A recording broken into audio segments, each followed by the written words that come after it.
Here at the Ayn Rand Institute, we take seriously the vital role that professional intellectuals have in changing the course of the culture. It's why one of ARI's major initiatives is the Ayn Rand University, an educational institution that incorporates student outreach with undergraduate and graduate level training in the philosophy of objectivism. At New Ideal, you get to see some of the output of that intellectual training in the form of cultural commentary by ARI trained intellectuals. And here I just want to share a note sent in by Caitlin, a New Ideal podcast listener. She writes, "Hi ARI staff. I just found your new podcasts and have been binging them for the last month or so. It helps me feel reconnected to ARI and also helps with applying objectivism to more current events. So thank you for creating these episodes." So thank you, Caitlin, for the encouraging words. But what about before that? What about before you see commentary on New Ideal? What is ARI doing to reach young minds, spark their interest in objectivism, and create a path for future objectivist intellectuals, the future writers, teachers, and speakers who are capable of and passionate about creating this kind of content? Where do we find the new intellectuals, and what are we doing to reach them? So in today's episode, we want to talk a bit about what we're doing in our student-oriented programs and share some of the impact they're having as expressed by those who participate in them. Welcome to New Ideal Live, the podcast of the Ayn Rand Institute. I'm Aaron Smith, a fellow and instructor at ARI, and I'm joined by my colleague Sam Weaver, a junior fellow at ARI. Welcome, Sam. Thanks, Aaron. So in talking about the development of new intellectuals, I think the first stage is to get Ayn Rand's novels in the hands of students.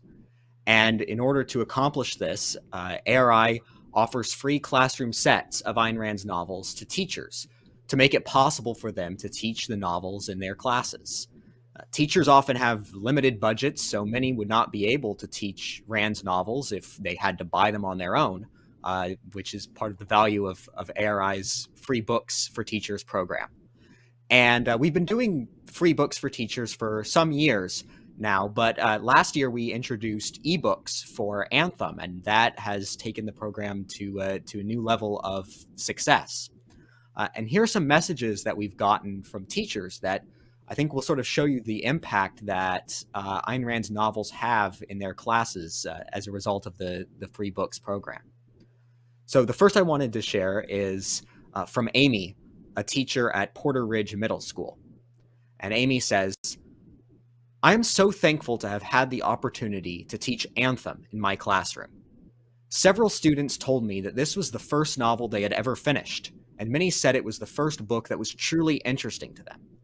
Ayn Rand packs so much into such a small package, and they wanted to talk about it all. Classroom conversations and discussions have been in short supply in classrooms since COVID, so it was a beautiful thing to witness. I would never be able to purchase a book for each student on my own, so I can't express my gratitude enough for the donors. Thank you so much. I wish I had discovered this resource much earlier in my teaching career." Yeah, and that's not any kind of an outlier or an abnormal response that we get from teachers. We get these all the time, and we had to carefully choose which ones we were going to put on screen and share with you today, just because there's so much of it. So let me read another one. This is from a teacher named Nicole. She teaches at Woodmont Charter School. She says, "I've taught Anthem in urban, low socioeconomic areas where literacy was not a priority. Yet those same students were able to connect with the novel in ways they couldn't with others. I've taught this novel in the UAE, the Emirates, and China, where I challenged cultural norms and asked the students to be risk takers when reading the novel. It inspires and engages students no matter what age, race, religion, language, or country of origin. Students love this novel, and I love teaching it." One other testimonial we wanted to read to you came from Linda, a teacher at Wilcox High School. And Linda wrote, "My English 9 honors class is clamoring to read more by Ayn Rand. After finishing Anthem, several of the students said they read it more than once. At parent-teacher conferences this week, the parents of some students said their children encouraged them to read it. This has truly created great discussions inside the classroom, in the hallways, and at home. My students were disappointed there was no sequel, but want to read more like this." So Sam and I, we've been speaking to classrooms and stuff quite a bit, and one of the things that we get asked a lot, which is kind of interesting, is there a sequel to Anthem, like Anthem 2, or something that they really want to continue on? They want to find out what happens after the end of the story, and so the closest thing you get to an Anthem 2 is the Fountainhead, but it's not exactly a continuation of the story, but of the theme. Yeah, so let's go ahead and share a clip now of an English teacher, Michelle Phillips at Crosswell Lexington High School. She's shared a video clip talking about the program and the impact it's had on her and her classes. Good morning. I'm Michelle Phillips, and I teach 9th grade English at Croswell Lexington High School in Michigan. And this is my 3rd year teaching the Ayn Rand's Anthem. These kids love this book. I have younger siblings coming in saying that they want to spoil the ending for everyone because their brother or sister told them how much they liked it. And it creates really great conversation. Now, this year, because of COVID-19, I have virtual students and I have face-to-face. And that presented a problem because we usually share our class set of actual books. So the Ayn Rand Institute gave me 175 free digital downloads of Ayn Rand's Anthem. And now every kid has the story on his or her computer, and we're able to read together and do it safely. So I'm very grateful to the resources of Ayn Rand Institute, and I know my students are as well. And it's really helping to nurture their love of literature, which I, in turn, love as their teacher.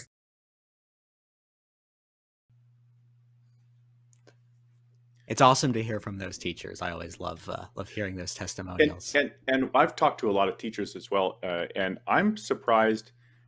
I don't know why I'm surprised, but I am surprised though that how cash strapped they often are.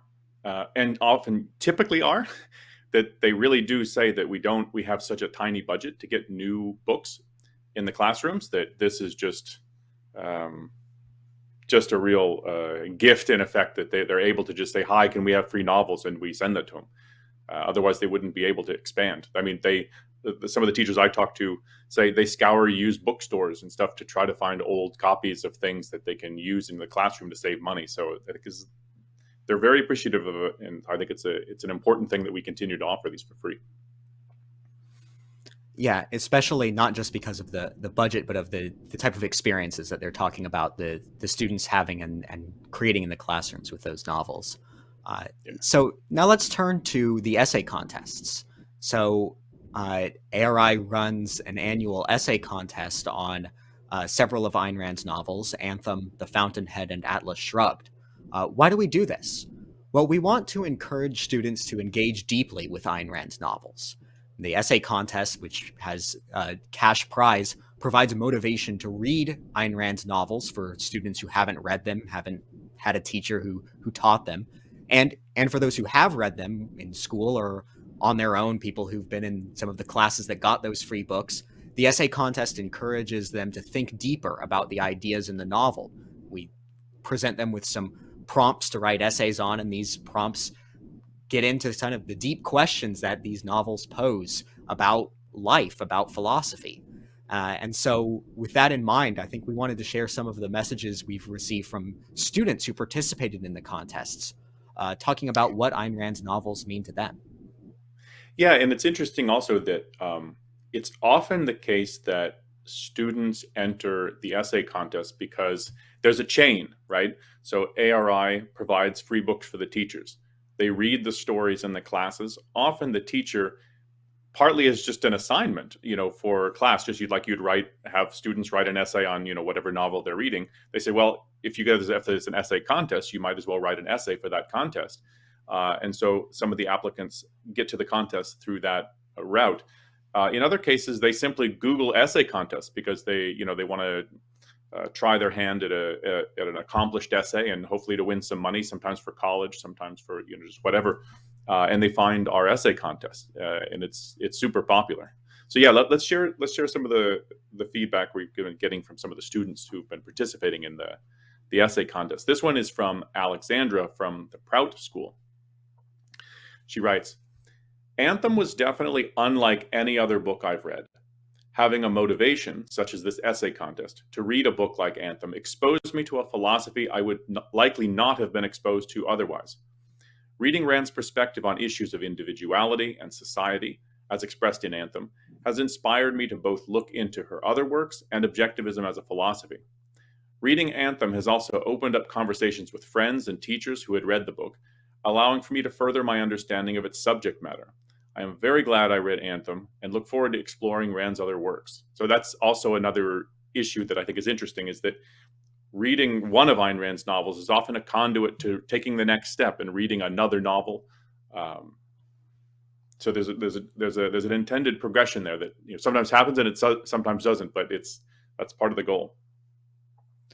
Yeah, and I think some of what Alexandra said represents themes that we hear a lot, that Anthem, or one of Ayn Rand's other novels, is like nothing they've ever read, and it got them thinking and talking and kind of wanting to understand what's going on in this story, and what this kind of worldview is that's not familiar to them but is really interesting and can be really inspiring to them. And we hear that about Anthem. We also hear that about the Fountainhead, as we heard from another student, Elena, at East Lake High School. It can be difficult to sift through the plethora of advice and opinions teachers, parents, and friends share with you as to what you should do post-graduation. It can get overwhelming, especially when the underlying theme is doing the thing that is convenient, safe, and to follow a well-traveled path. Reading The Fountainhead could not have come at a better time for me, for it is truly the guidepost I needed. This book will forever serve as a reminder to me in the future. I would like to express my deepest gratitude for ensuring that young people like me have gained access to such incredible novels. Yeah, that's great. And so we've been talking a bit about a sort of pathway, right, where ARI provides free novels to teachers in classrooms, leading to tens of thousands of students reading Ayn Rand every year, and offering an essay contest that allows them to compete for cash prizes by engaging more deeply in the novel, actually having to put pen to paper, so to speak, or put fingers to keyboard, I guess it is, but to actually have to try to articulate something that's important about one of the major themes of the novel, or something that the novel really digs into. And so that's the purpose of that, is engagement. But another step that we take at ARI, and one that I'm particularly excited about, are classroom visits. So these are classroom visits by ARI speakers and intellectuals. We join like this by Zoom, so we can talk to students all over the country, which we've been doing. We've done dozens of these this year. This is something we've really ramped up.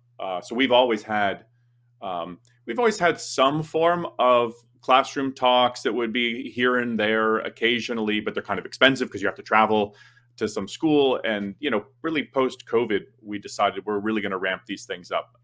Everybody's on Zoom. Teachers now know how to use Zoom and connect like this, so it's very natural for them. They're set up they have the tech set up in the classroom. They're all good to go.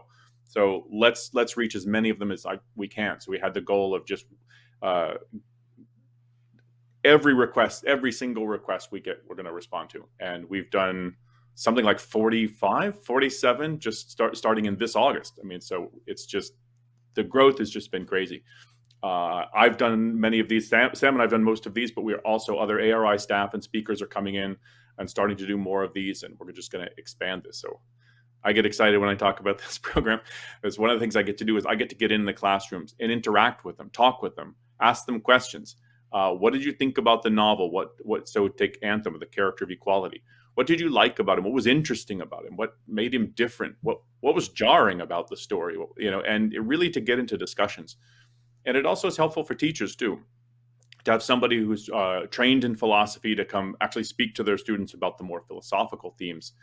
And it's something I love doing. So let's get some quotes here from some of the people that have some of the teachers who have had classroom talks from ARI speakers. So I'll do the first one. This is from the founder and director of an after-school enrichment program in Toronto, Ontario. She writes, "It was beyond wonderful. and the students felt so enthused by the discussion. I even received some emails post-class saying thank you for the awesome guest speakers. The students were still thinking about what came out of the conversation days later. This experience was extraordinarily valuable for my students. It forced them to think deeply, communicate about complex ideas, and challenge their assumptions. I would love to book this again for my students in the future. Yeah, that's a theme that we hear a lot, is like that this sparks discussion, and the students like to keep talking about the ideas that we talk about with them in the classroom on, for an hour or sometimes just for 30 minutes one day. It can still spark, continual thought for days and days after that. And that's really exciting to be a part of. And so that was a quote from a teacher who had one of us in to do an event. We also hear from students sometimes who were in the classrooms. And so here's a message that we got from a student at Lincoln Charter School. The student says, "I thought the event was well put together and definitely helpful in understanding Ayn Rand's thoughts and ideas in her writing better. The speaker was eloquent in his talk with my class and was very easygoing and likable. He created a comfortable atmosphere where we students were all eager to ask questions." Yeah, that's one of the important things that we do, I think, when we come to speak to these classrooms, is that we don't come in there and give a stiff formal lecture. And it's more to, I think, create a space where they're comfortable asking questions, comfortable engaging with the speakers. And because, look, Ayn Rand has challenging ideas. These are controversial. And the kinds of things that you're bringing up and the kinds of conflicts they have to face when they start to become more interested in some of these ideas, conflicts they might have with their fellow students or their parents, if they start thinking a bit more from themselves and challenging some things that are conventional. So you have to recognize as a speaker that what you're saying is kind of controversial, and it challenges the conventional ways in which they've been taught to think. And there's a delicate way of doing that opens a window for them in a way to start challenging them in ways that I think will help them in their own life. And the other thing we get to do is not just to talk to them about the themes of the novel, but bring up resources for them. So we give them links to show, here's where you can get a free book from ARI. Typically, if they've read Anthem, we suggest reading The Fountainhead, but there's an array of books that they can get for free. We tell them about the essay contest that they can engage in. Depending on the class, I'll sometimes share the Ayn Rand lexicon with them, which we have on the ARI website, so they can scroll around and get a sense of Ayn Rand's views on all sorts of issues. So making them aware of the resources that are available by ARI and on our website and so on is also, one of the goals of this. So if they can start exploring on their own and given the resources to get into more depth, that's great. So let me read another one of these. I enjoy these things, so I just want to share a bunch of them. This one comes from a teacher at J.C. Bermudez Doral Senior High School. She says, "Thank you so much for the amazing experience your team provided our students. Everyone was fascinated by your team of experts. It was nice to hear students asking when Aaron, Nikos, Sam, and Tom would be available to visit us again. It was very special to have wonderful speakers who encourage students to live their best life and to believe in themselves. We appreciate the impact that the Ayn Rand Institute continues to make year after year. Continue doing what you are doing. We appreciate everything you've done for us, from the books to the special events you made possible. Thank you again." And that was a fun event too, because the same teacher, I think, had booked this whole set of classrooms, because she teaches all day, and she's booked this whole set of teachers. And so many of us, like I said, it was me, you, Tom, Nikos, and so we all lined up and took various classes there, and so she got to see just all sorts of different speakers, and each of us had a little bit different perspective and approach and style, and I think that was great for the students to have.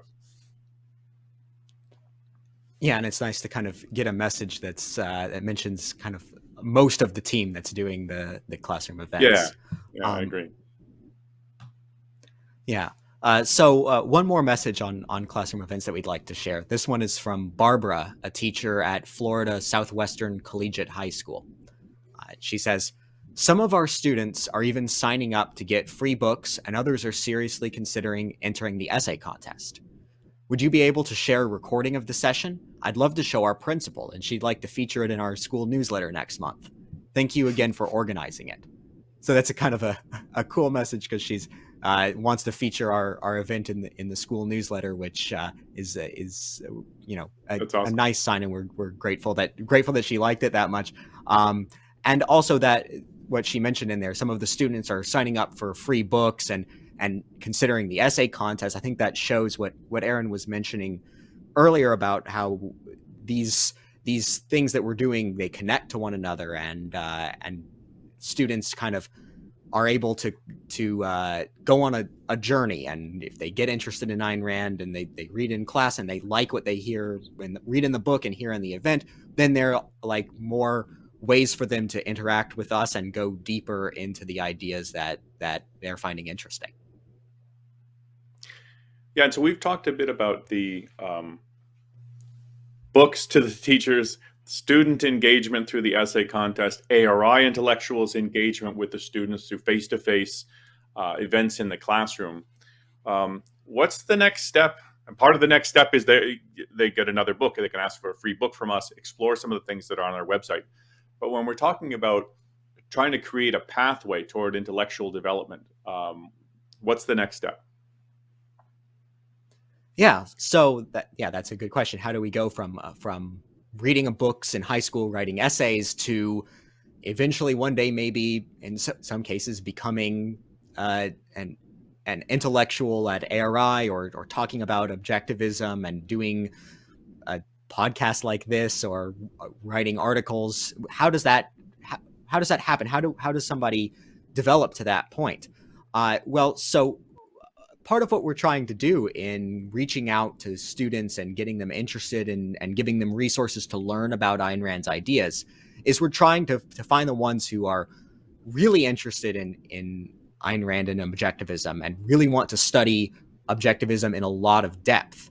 And for those students, those are the people who will become students in the Ayn Rand University. And the kind of the core of that, the first stage is the Objectivist Academic Center, which is a 2-year undergraduate level course in objectivism that goes really in depth into the philosophy and teaches people kind of how to understand objectivism, how to understand it in relation to the world of philosophy as a whole, teaches a lot of thinking, communication skills, those skills which will be useful in future endeavors as an intellectual, as a writer or a speaker, that will eventually make it possible for them to participate in something like this. So this is kind of the core thing that we're doing in terms of intellectual training, but we also offer a number of other opportunities to learn these skills, learn more about philosophy, and kind of really develop as professional intellectuals. And I know, Aaron, you and I we've gone through iterations of the Objectivist Academic Center at some point, and we've benefited a lot from other forms of intellectual development that ARI has offered over the years. Yeah, just partly just being here at ARI. So I was in a PhD program in philosophy when I started the OAC. I applied for the OAC. Yaron Brooks sat me down and convinced me that I could do this side by side with my PhD, which was difficult, but it was certainly worth doing. I mean, no question. So I completed the OAC. I mean, it's basically a requirement to be one of the intellectuals here, and all the intellectuals here at ARI have gone through some iteration of this. I mean, ARI has been doing intellectual training like this since its founding in one form or other, and this has been super beneficial. But the OAC, the OAC is a more formal training. Like, you have classes and assignments, and you meet with instructors, and there are office hours and a syllabus, and so that's a formal training. But there's a lot of informal training that we get too. So you're a junior fellow here at ARI, and one of the reasons we wanted to bring you and people like you on is, you're promising, you've gone through OAC, you're interested in doing intellectual work, and like when you pitch an article or something, and we sit down at editorial meetings and we discuss the ideas and the content and structure, and so there's a lot of ongoing intellectual development that what you and I as well get from senior intellectuals like Onkar Ghate. So there's a lot of intellectual development that goes on just at ARI. It's not seen by the public because it just happens in house. And I want to just say a word a bit about one example of someone who's become a public intellectual. Used to work at ARI, received a lot of training from ARI, and his name is Alex Epstein. So many of our listeners know who Alex is, but if you're not familiar with him, he's the founder of the Center for Industrial Progress. It's a think tank, a for-profit think tank. And he's the author of The Moral Case for Fossil Fuels. He's a well-known public intellectual now. And let's just share a clip where he talks about the impact of the intellectual training he's received from ARI intellectuals. I got interested in energy, and I was really fortunate to be at ARI at the time, and particularly with Onkar, who hopefully won't blush too much when I talk about some of the things. But I'll just give you one example of like a conversation that we had one day that totally changed my life. So it was 2011, and we were doing an Earth Day episode of Power Hour, which is this new podcast that I had started 10 years ago. And this is not an exact transcript of what happened because we didn't record it, but I remember Onkar said, look, the usual way of doing this is we talk about how the environmentalists have made all these false catastrophe predictions and they've been wrong and they're really anti-human. I'm like, yeah, that's what we're going to do. And he said, no, let's not do that. Let's talk about how industry has made the world an amazing human environment, an amazing place for human beings to live. And it was just this idea that, wait a second, industry improves our environment. Subsequently, I've sort of become famous for talking about this, including, how industry makes us safer from climate. This is something I first learned from Keith Lockett, who I think is here. But, the idea that fossil fuels don't take a safe climate and make it dangerous, they take a dangerous climate and make it safe. Or fossil fuels don't take a clean environment and make it dirty, they take a dirty environment and make it clean. This is one example among many, but just this whole shift in perspective. And I think it was possible because I have a good understanding of objectivism, but he had a better understanding. And so he could look at how we were thinking about environment and say, we're looking at environment in an anti-human way. This is not an objectivist, pro-human way to look at environment. And here's what it is. And when I started doing that, it just exploded. And it's still like one of my claims to fame is making this point that I got from objectivism in general and Onkar in particular. And then I would just also say that I got to work with Greg Salmieri on Moral Case for Fossil Fuels, and I've gotten to work with Onkar on Fossil Future, and it's been like probably the fastest 2 years of development I've ever had have been the last 2 years. Yeah, that's great because people really know about Alex's work, and I think there's a deserved respect for his work that he's doing out there in the world. So this is part of what we tried to do today is we talk about. If you're a new Ideal listener, if you're not, subscribe. No, but if you're a new Ideal listener, what you're seeing is some of the end product of a lot of intellectual development, some of which you know about, some of it just happens sort of behind the scenes or in-house in the kitchen, so to speak. It happens outside the public eye. And so what we're trying to do is that's not the right term, foster and help develop. You can't create intellectuals. You can help foster their development. You can help speed up their development. You can offer them the kind of resources that ramp up their development. But what we're trying to do is get more people able and competent and interested and passionate about producing the kind of content that ARI's intellectuals do. And yet there's a long trail there. So part of it is get the books. First, the people have to know about it. Get the books in the hands of young students. Try to ignite young minds, but engage with them too. Get them to engage with the issues in the novels, and then you engage with them from the perspective of us as intellectuals. Engage with them, show them that there is a path, and kind of reach out a hand to them, so to speak, and I'll help you. I give them my email. I say, here, email me, seriously.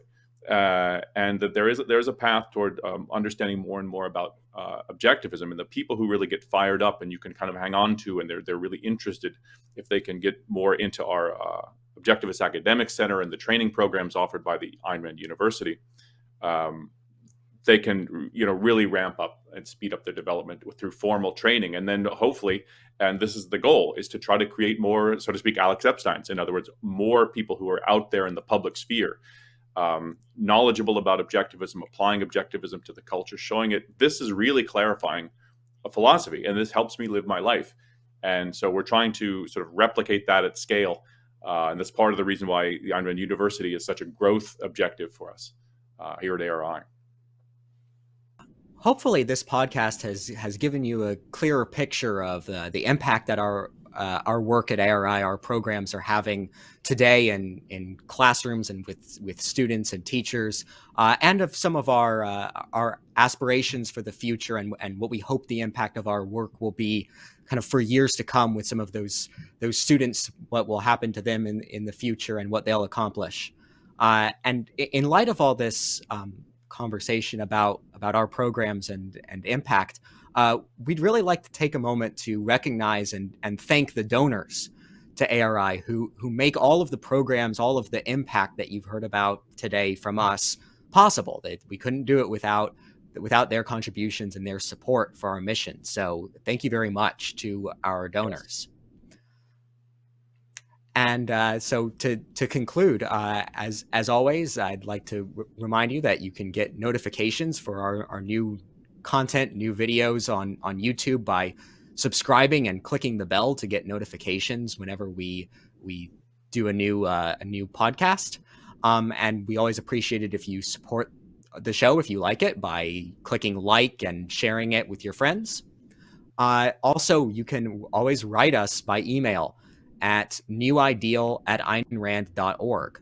As you heard at the beginning of the podcast today, we read what you send us and we often respond to it. You can suggest ideas for topics that you'd like to see us cover in future episodes. So if you want to share anything with us, we always appreciate hearing from you. Thanks for listening. I enjoyed doing this show today. Thank you, Aaron, for talking about this. And my pleasure. Let's get back in the classroom. And yes. Well, after the break is over, I don't think many people are having classes right now. But we got looking a whole forward bunch to more it. lined up. Yeah. For sure. Okay. Thanks, everyone. So I'm looking forward to that. Thanks, everyone. Thanks everyone. Happy New Year. Yeah.